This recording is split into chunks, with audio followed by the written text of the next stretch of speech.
بسم اللہ الرحمن الرحیم۔ السلام علیکم۔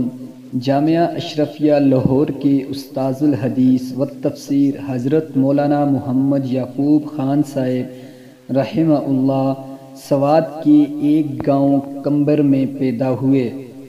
آپ نے 1951 میں جامعہ اشرفیہ لاہور سے فراغت حاصل کی اور اس کے بعد آپ سوات چلے گئے اور وہاں پر آپ نے قاضی کا عہدہ سنبھالا۔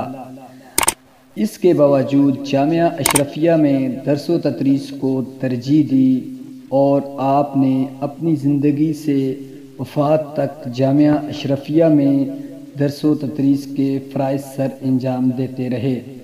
آپ کے بارے میں اکابرین رحمہ اللہ کے اقوال مختلف ہیں۔ حضرت مولانا مفتی اعظم شفیع رحمہ اللہ نے کہا کہ مولوی یعقوب میں تیرا معتقد ہو گیا ہوں۔ حضرت مفتی محمد حسن رحمہ اللہ بانی جامعہ اشرفیہ لاہور مولوی یعقوب لاہور کا شعر کا کتب ہے۔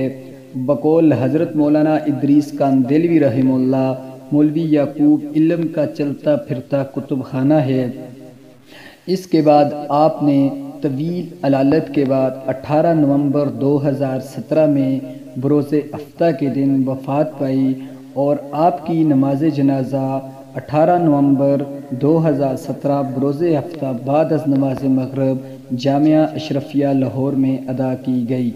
اللہ رب العزت سے دعا ہوں کہ اللہ تعالی مرحوم کی منازل قبر و حشر آسان فرمائے اور جنت الفردوس میں اعلیٰ مقام عطا فرمائے، اور جتنے بھی ہمارے اکابرین اس دنیا سے چل بسے ہیں اللہ رب العزت سب کو جنت الفردوس میں اعلیٰ مقام عطا فرمائے، اور جتنے اس دنیا میں موجود ہیں ان کا سایہ ہمارے سروں پر تا دیر قائم و دائم رکھے، آمین آمین۔